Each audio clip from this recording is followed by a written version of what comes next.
When I was in school, I used to have this senior who was a bully, and we all have stories of seniors who bullied us, got us to wash their clothes, got us to fetch them water and do things for them, which most times were not supported by the school authority. This is a very prevalent issue that positions how perspective of leadership is being perceived across African leadership structure in different countries of the world. From my perspective, one of the things that we don't know is that there is a connection between how we raise children, most especially secondary school students, how we raise them and how they see the world and how our society is being structured. For instance, if children start growing up and seeing leadership, or prefects, even at that level, start seeing leadership as bullying students to get them to obey. Now, when they become politicians, when they become leaders in the society, they see the same thing as, if I don't inflict pain on people, I won't get them to comply. And this creates a design for them on how they see the world, how they see leadership as a perspective. The important organizations that need to stand up to help correct this perspective of leadership is one, the school and the family. Now, the school should stand up and start teaching students what true leadership is about. True leadership is about servanthood. So if you're not ready to serve, don't elect them as prefects in the first place. If they're not ready to serve their junior ones, in the sense that they need to understand the common goal of the school, what the school is trying to shape in their junior ones, how do they make them achieve these things? If they understand leadership from this perspective, it helps shape what they do. They don't see it from a perspective of, I have to inflict pain on my junior ones to get them to comply. And one of the important perspectives that really helps leaders, great leaders, to get people to working with them to comply is influence. That is, they themselves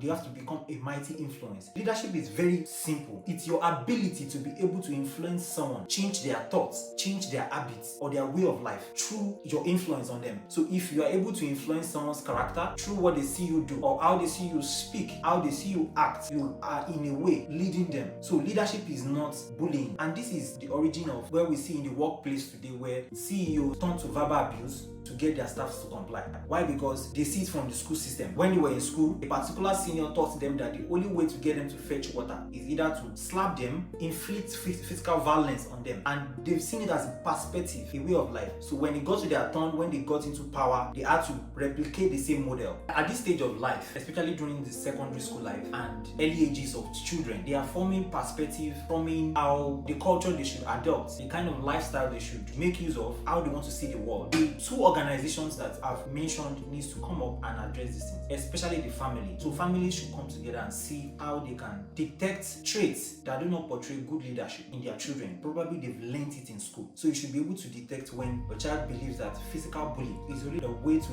enforce leadership and influence people. So you should be able to correct this and make sure that your child's perspective is centered around that of growth, good influence